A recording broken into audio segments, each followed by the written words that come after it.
الحمد لله رب العالمين والصلاة والسلام على أشرف الأنبياء وأفضل المرسلين وأكرم العباد وعلى آله وصحبه ومن تبعهم بإحسان إلى يوم الدين وبعد. عصر حاضر میں بہت سے احباب اور ہر فیملی میں کم از کم جو ایک پرسن ہے یا ایک جو شخص ہوتا ہے وہ یہ کوشش کرتا ہے کہ وہ ایسے ملک کا سفر کرے یہاں پہ اس کو اچھی جاب ملے، اچھا روزگار ملے، تاکہ وہ اپنا جو فائنینشیل سٹیٹس ہے اس کو بیسٹ کر سکے، اس میں ڈیولپمنٹ لا سکے، اس کو امپروو کر سکے. تو جب وہ ایسے ممالک میں سفر کرتے ہیں جو اسلامک کنٹری نہیں ہوتے تو وہاں پہ جا کے پھر ان کو کچھ مشاکل درپیش ہوتی ہیں جو اسلام کے خلاف ہوتی ہیں. تو پھر فتویٰ پوچھتے ہیں کہ اس کے بارے میں فتویٰ کیا ہے. جب ان کو اسلام کے موافق فتویٰ دیا جاتا ہے تو وہ یہ آگے اعتراض کر دیتے ہیں کہ آپ متشدد لوگ ہیں، آپ اسی طرح پہلے زمانوں میں رہ رہے ہیں، کیا اسلام اتنا تشدد برتتا ہے؟ ہم کہتے ہیں کہ ہم پابند ہیں شریعت کے مطابق فتویٰ دینے کے. اگر شریعت میں کہیں گنجائش ہو تو وہ بھی بیان کرتے ہیں، لیکن اس مسئلہ میں جو تشدد اور جو تشدد کا سبب بن رہا ہے، جو ریزن ہے، وہ آپ ہیں. کیونکہ اسلام نے ایک بات یاد رکھیں کہ جب کوئی شخص سفر کرتا ہے تو یا تو اسلامک کنٹری ہوگا یا غیر اسلامک کنٹری. اگر اسلامک کنٹری ہے تو اس میں ہر وہ معاملہ جو ایک مسلمان کے ساتھ کرنا حرام ہے وہ غیر مسلم کے ساتھ کرنا بھی حرام ہے. ٹریڈیشنل جو معاملات ہیں تجارت کے، اس میں تو کوئی اختلاف نہیں ہے. لیکن جب آپ سفر کرتے ہیں غیر اسلامی ممالک کی طرف جو نان مسلم کنٹری ہیں، وہاں پہ بعض فقہا کا یہ اختلاف آ جاتا ہے کہ جو معاملات ایک اسلامی ملک میں غیر مسلموں کے ساتھ حرام ہوتے ہیں وہی معاملات سم ٹائم غیر اسلامی ملک میں غیر مسلموں کے ساتھ جائز ہو جاتے ہیں. لیکن وہاں بھی ایک مسئلے میں سب کا اتفاق ہے کہ وہاں اگر غیر مسلم کنٹری میں دو مسلمان آپس میں معاملہ کر رہے ہیں تو وہ اسی طرح معاملہ کریں گے جیسے ایک اسلامک کنٹری میں ہوتا ہے. وہاں کوئی رخصت نہیں ہے ان دونوں کے لیے. اور اس پہ بھی اتفاق ہے کہ تقوی یہ ہے کہ غیر مسلموں کے ساتھ بھی وہی تعامل کریں جو ایک اسلامی ملک میں آپ غیر مسلموں کے ساتھ کرتے ہیں، یعنی جس میں اسلام نے اجازت دی ہے، جو اسلام نے حرام قرار دیے معاملات غیر اسلامک کنٹری میں بھی غیر مسلموں کے ساتھ ایز اے تقوی اور احتیاط کے طور پہ نہ کریں. میرے وہ احباب اور دوست جو غیر مسلم کنٹری کی طرف جیسے یو کے، یورپ یا دیگر جو کنٹریز ہیں سفر کرتے ہیں، تو سورۃ النساء کی جو آیت نمبر 97 ہے، ان الذین توفاہم الملائکۃ ظالمی انفسہم قالوا فیما کنتم قالوا کنا مستضعفین فی الارض قالوا الم تکن ارض اللہ واسعہ فتہاجروا فیہا فاولئک مأواہم جہنم وساءت مصیرا. اس آیت میں دو اصول بیان کیے ہیں اللہ رب العزت نے سفر کرنے والوں کے لیے. اور جب شیخ شعراوی سے اسی مسئلے کے متعلق سوال ہوا کہ کفار کے ساتھ ایسے معاملات کرنا کیسا ہے، گوگل پہ آپ ان کا کلپ سن سکتے ہیں، انہوں نے بھی دو اصول مستنبط کیے. پہلا اصول، جب بھی آپ کسی بھی ملک کی طرف سفر کرتے ہیں تو یہ دیکھیں کہ وہاں پہ جا کے آپ اسلامی تعلیمات کو فالو کر سکتے ہیں یا نہیں. دوسرا اصول یہ ہے کہ جس ملک میں آپ جا رہے ہیں وہاں پہ جاب اچھی ہے یا نہیں، سوٹیبل بھی ہے یا نہیں، آپ کا جو فائنینشیل سٹیٹس ہے اس کو امپروو کر بھی پائے گی یا نہیں کہ آپ پہلے ہی سٹیٹس پہ قائم رہیں گے. اب کیا ہوا، جو سفر کرتے ہیں انہوں نے دوسرے اصول پہ تو توجہ دی کہ وہاں پہ جاب اچھی ہے یا نہیں، لیکن پہلے اصول کو چھوڑ دیا کہ وہاں پہ جا کے جو معاملات ہیں اسلامی تعلیمات کے مطابق ہے بھی یا نہیں، آپ اسلامی تعلیمات کے مطابق اپنی لائف کو سپینڈ کر بھی سکتے ہیں یا نہیں. اب جب پہلا اصول چھوڑا ہے تو ان کے اصول چھوڑنے کی وجہ سے یہ جو فتویٰ ان کو دیا جا رہا ہے تو ان کو تشدد نظر آ رہا ہے. اصل میں فتوے میں تشدد نہیں ہے.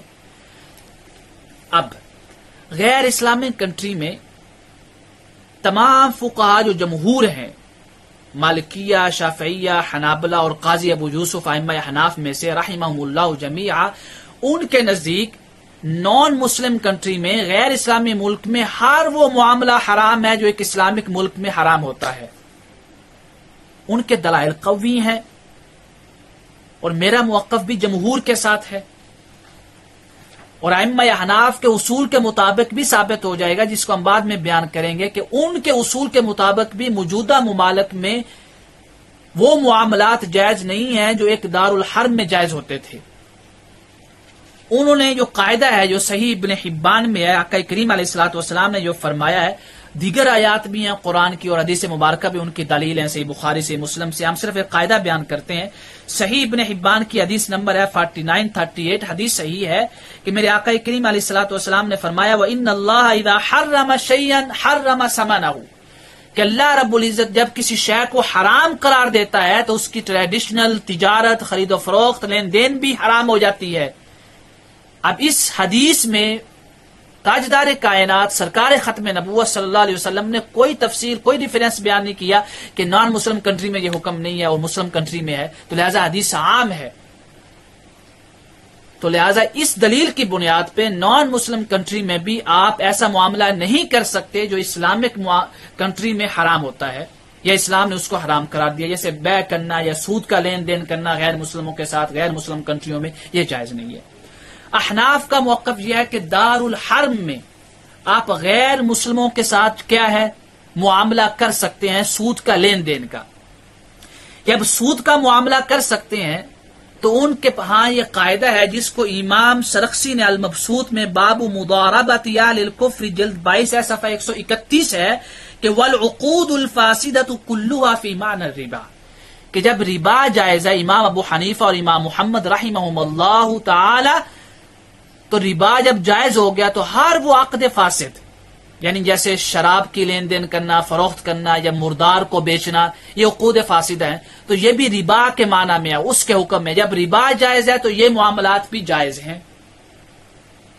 تو اب انہوں نے جو قاعدہ بیان کیا ہے، تو اس قاعدہ کے تحت بعد جو اسلام کے اندر معاملات حرام ہے وہ غیر مسلم کنٹریوں میں جائز ہو جائیں گے۔ لیکن پہلا سوال مفتیان کرام سے میری ریکویسٹ ہے کہ اپنے فتوے پہ غور کریں۔ میں نے بعض فتوے پڑھے ہیں گوگل پہ، ان میں اجازت دی گئی ہے اور تقویٰ کے طور پہ منع کیا گیا ہے، تو میری ان سے ریکویسٹ ہے کہ اگر آپ تحقیق کریں ائمہ احناف کے اصول کے مطابق تو کیا موجودہ ممالک جو غیر مسلم کنٹری ہیں اس میں سود کی اجازت دینا، سود کا لین دین یا حرام معاملات کا لین دین کرنا غیر مسلموں کے ساتھ، اس کی اجازت دینا کیا جائز بنتا ہے ائمہ احناف کے اصول کے مطابق؟ میرے نزدیک تو نہیں، جس کے اصول میں ابھی بیان کرتا ہوں۔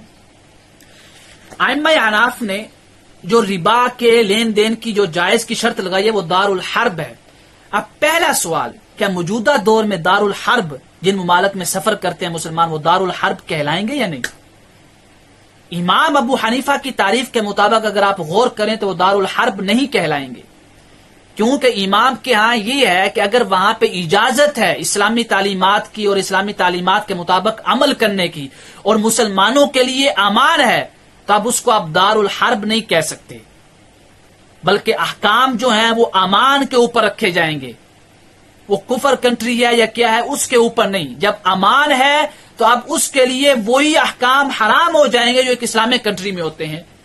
اس کا اصول واضح امام کاسانی نے بدائع الصنائع میں فصل فی بیان الاحکام التي تختلف باختلاف الدارین، اس میں فرمایا ہے کہ جو امام ابو حنیفہ کا مقصود ہے کہ ان المقصود من اضافت الدار الى الاسلام والکفر لیس هو عین الاسلام والکفر وانما المقصود هو الامن والخوف، کہ یہ جو اضافت کی گئی ہے دار الاسلام اور دار الکفر، تو احکام کی بنیاد دار الاسلام اور دار الکفر ہونے کی بنیاد پر نہیں رکھی جائے گی، بلکہ اس کے پیچھے، اس کے بہائنڈ میں ایک مقصد ہے، وہ کیا ہے؟ امن اور خوف، کہ امن اور خوف کی بنیاد پہ احکام میں فرق ہوگا۔ یہ فرق نہیں ہوگا کہ دار اسلام ہے تو فرق کر دیں، دار کفر ہے تو یہ دوسرے احکام لاگو ہو جائے، نہیں، امن اور خوف کی بنیاد پہ۔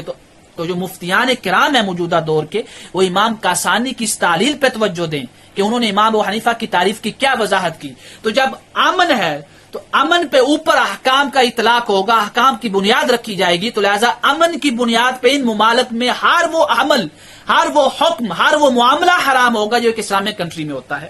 پہلا اصول۔ پھر ائمہ احناف نے جو دلائل دیے ہیں، کیا وہ دلائل خود ائمہ احناف کے اصول کے مطابق ہیں؟ اس کو پرکھیں۔ خود وہ دلائل ائمہ احناف کے اصول کے مطابق نہیں ہے تو ہم اجازت کیسے دے سکتے ہیں؟ اگر ہم مان بھی لیں کہ یہ دارالحرب ہے، پہلی بات تو یہ کہ دارالحرب ثابت ہی نہیں ہوتے۔ امام سرخسی نے المبسوط میں باب صرف فی دار الحرب میں 3 مین دلائل بیان کیے ہیں. 3. پہلی دلیل جو انہوں نے بیان کی کہ حدیث مبارکہ ہے، مرسل ہے، حضرت مکحول سے روایت ہے، لا ربا بین المسلمین و بین اہل دار الحرب فی دار الحرب. اس میں یہ حدیث مکحول ہے، مرسل ہے، اور وہ کہتے ہیں کہ مکحول ثقہ ہے. یہ کتب حدیث میں یہ حدیث ثابت نہیں ہے، جیسا کہ امام زیلی الحنفی نے نصب الرایہ میں اس کو ذکر کیا. امام شافعی نے فرمایا کہ قاضی ابو یوسف فرمایا کرتے تھے کہ ہمارے بعض مشائخہ نے مکحول سے روایت کیا. بعض مشائخہ کون؟ مجہول ہیں. اب یہ دیکھتے ہیں کہ کیا ائمہ حناف کے اصول کے مطابق یہ دلیل صحیح ہے. ائمہ حناف کا پہلا اصول کیا ہے کہ قرآن کا جو عام ہے اس کی تخصیص ظنی سے نہیں ہوگی، کیونکہ عام کی دلالت قطعی ہے. اب قرآن میں عام وحرم الربا بغیر کسی تفصیل کے، تو یہ تو خبر واحد ہے، اور خبر واحد بھی ایسی کہ جو ضعیف ہے اور دیگر روایات سے متعارض ہے. تو کیا قرآن کا جو عموم ہے ایسی خبر سے ائمہ حناف کے مطابق تخصیص ہو سکتی ہے؟ نہیں. دوسرا جو احتمال اس میں ہے، پہلا احتمال ہم نے بیان کر دیا کہ حدیث ثابت نہیں. دوسرا احتمال جو ہے تخصیص عام کا. تیسرا احتمال اس میں یہ ہے کہ لا یہاں پہ جو ہے وہ نفی جواز کے لیے، جیسے آیت حج میں ہے فمن فرض فیہن الحج فلا رفث ولا فسوق ولا جدال، کہ فلا رفث ولا فسوق ولا جدال، تو یہاں پہ کیا رفث اور فسوق اور جدال جائز ہوگے؟ جیسے لا ربا لا فسوق نہیں، لا فسوق ولا جدال میں نفی ہے، یہاں پہ نفی مجاز میں ہے، یعنی مطلب ہے کہ منع کیا گیا. تو لا ربا میں بھی یہ ہے کہ ربا نہیں ہے. تو اس دلیل پہ ان احتمالات کو دیکھیں ائمہ حناف کے اصول کے مطابق، تو یہ دلیل سے بھی استدلال صحیح نہیں بنتا. دوسری دلیل انہوں نے جو دی امام سرخسی نے کہ کل ربا کان فی الجاہلیت فهو موضوع واول ربا یودع ربا العباس بن عبد المطلب، کہ ہر وہ ربا جو جاہلیت میں تھا وہ اب باطل ہے، اور پہلا جو ربا میں ختم کر رہا ہوں وہ ربا حضرت عباس بن عبد المطلب کا. امام سرخسی کا استدلال کیا ہے کہ حضرت عباس بن عبد المطلب رضی اللہ تعالی عنہ فتح مکہ سے پہلے مسلمان ہو چکے تھے، تو انہوں نے فدیہ بھی دیا غزوہ بدر میں جو شریک ہوئے تھے کفار کے ساتھ. پھر جب واپس پلٹے تو وہ ربا دیتے رہے. اب مکہ میں ربا دینا ان کا وہ دار الحرب تھا، اور ان کو معلوم تھا کہ ربا حرام ہے، تو دار الحرب میں پھر بھی ربا دینا، سود دینا، یہ دلیل ہے کہ دار حرب میں ربا کیا ہے، سود دینا کیا ہے، جائز ہوا. جب سود جائز ہے تو باقی جو عقود فاسدہ ہیں، جو حرام معاملات ہیں تجارت، اس میں لین دین بھی جائز ہوا. اس دلیل کو پرکھیں. ائمہ حناف جو مفتیان کرام ہیں موجودہ، ائمہ حناف کے اصول کے مطابق ہی کہ پہلا احتمال اس میں یہ ہے کہ حضرت عباس بن عبد المطلب کا یہ معاملہ قبل الاسلام تھا. دوسرا احتمال یہ ہے کہ اس میں یہ جو آپ نے فرمایا یہ حجۃ الوداع کے موقع پہ فرمایا، یعنی خطبہ جو حجۃ الوداع پہ دیا تھا اس کے موقع پہ فرمایا ہے. تو حجۃ الوداع سے پہلے فتح مکہ ہو چکی تھی 2 سال کے عرصے سے پہلے، اور وہ دار اسلام بن چکا تھا. تو حضور یہ خطاب فرما رہے ہیں حج کے موقع پہ، تو کیا دار اسلام میں بھی پھر اس دلیل میں تو یہ ثابت ہوتا ہے کہ دار اسلام میں بھی سود کا لین دین جائز ہو گیا غیر مسلموں کے ساتھ. یہ قوی احتمال موجود ہے. دوسرا احتمال یہ کہ ربا فی الجاہلیہ کے لفظ ہیں کہ جاہلیت کے دور میں جو ربا ہو چکا ہے، اس میں جو حکم بیان کیا جا رہا ہے وہ سود کے لینے کا نہیں، بلکہ وہ جو جاہلیت کے دور میں سود دے چکے تھے اب جو اس کو وصول کرنا ہے اس کا حکم بیان کیا ہے کہ اب جو وصول کریں گے وہ وصول بھی سود میں جو ہے وہ بھی منع ہے. اصل سود تو ہے ہی حرام. یہ تو واضح احتمال موجود ہے یہاں پہ. تو یہ جو اس دلیل پہ احتمالات وارد ہوتے ہیں کہ قبل الاسلام کے ہیں، اور پھر یہ حج کے موقع پہ خطاب تھا، اور حج سے پہلے میرے آقا کریم علیہ الصلوۃ والسلام کے حج کرنے سے پہلے فتح مکہ دار اسلام بن چکا تھا. تو اس دلیل سے یہ ثابت ہوتا ہے کہ دار اسلام میں بھی ربا دینا جائز ہوا، لیکن ائمہ حناف کے مطابق جائز نہیں. تو گویا ائمہ حناف کے اصول ہی کے مطابق یہ دلیل پوری نہیں ہوتی، تو ہم اجازت کیسے دے سکتے ہیں؟ پھر چوتھا احتمال کیا ہے کہ عباس بن عبد المطلب نے اپنے اسلام کو چھپایا. جب اسلام کو چھپایا تو انہوں نے یہ معاملات کفار کو دھوکہ دینے کے لیے کیے. پانچواں احتمال جو ہے وہ یہ ہے کہ عباس بن عبد المطلب کو ہو سکتا ہے کہ حرمت ربا یا اس کے سارے جو احکام ہیں اس کا علم نہ ہو. تو لہٰذا جب یہ سارے احتمالات باقی ہیں اور احتمالات قوی ہیں تو ائمہ حناف کے اصول ہی کے مطابق اس دلیل پہ عمل نہیں ہو سکتا. امام سرخسی نے پھر تیسری دلیل جو دی وہ دی ہے کہ غلبت الروم میں جو ابو بکر صدیق رضی اللہ تعالی عنہ نے کفار مکہ سے جو رہن کے وہ اونٹ کی شرط لگائی تھی کہ جو ہے اہل کتاب ہی غالب آئیں گے، انہوں نے کہا تھا نہیں دوسرے غالب آئیں گے. فی بدع سنین، سنین کے لفظ میں اختلاف ہو گیا. اب وہ کہتے ہیں یہ دیکھیں یہ قمار یعنی جوا کے معنی میں، اور آقا کریم علیہ الصلوۃ والسلام نے اجازت دی تو لہذا دار حرم میں جوا کیا ہو گیا؟ جائز ہو گیا، یعنی عقود فاسدہ جائز ہو گیا. اس پہ ائمہ احنافی کے اصول کے مطابق کہ پہلے نسخ دیکھا جاتا ہے. تو یہ ہے ہجرت مدینہ سے پہلے، یعنی مکہ سے مدینہ کی طرف جو ہجرت کی اس سے پہلے کا معاملہ ہے، ابتدائی اسلام کا. تو یہ جو جوا وغیرہ یا اس طرح کی جو آیات نازل ہوئی ہیں حرمت کی وہ بعد کی ہیں، تو لہذا منسوخ ہے جو زیادہ احتمال. اور خود ائمہ احناف کا اصول یہ ہے کہ جب دلائل میں تعارض آ جائے تو پہلے نسخ دیکھا جاتا ہے. تو لہذا مفتیان کرام ان دلائل میں جو احتمالات ائمہ احناف کے اصول کے مطابق خود پہلا جو بنیادی مقصد ہے کہ کیا دار الحرب ثابت بھی ہوتا ہے یا نہیں، خود امام اعظم ابو حنیفہ رحمہ اللہ کے قول کے مطابق موجودہ ممالک کو جو کرنٹ کنٹریز ہیں ہمارے عصر حاضر میں، ان کے اوپر دار الحرب کا اطلاق ہو سکتا ہے یا نہیں.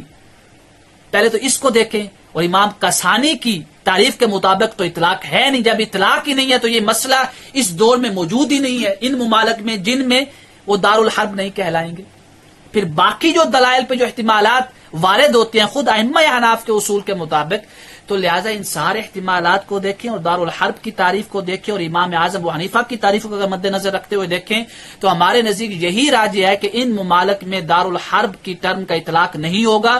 جب دار الحرب کا اطلاق نہیں ہے تو سود کا لین دین کرنا غیر مسلموں کے ساتھ ان ممالک میں جو نان مسلم کنٹری ہیں جائز نہیں ہے. جب سود کے معاملات جائز نہیں ہے تو اس کے اوپر قیاس کرتے ہوئے عقود فاسدہ کو جائز کہا تھا ائمہ حناف نے. تو جب مقیس علیہ ہی نہیں بچا ہے اس دور میں تو مقیس بھی نہیں ہوگا. تو لہذا عقود فاسدہ بھی جائز نہیں ہوئے، یعنی شراب کی لین دین کرنا اور اس طرح کرنا. تو جو مسلمان ان ممالک میں رہتے ہیں وہ ائمہ احناف کے اصول کے مطابق بھی ان ممالک میں لین دین نہیں کر سکتے، جو ہماری تحقیق ہے. اور مفتیان کرام سے ادب سے گزارش ہے کہ اس تحقیق پہ غور کریں. واللہ تعالی اعلم بالصواب.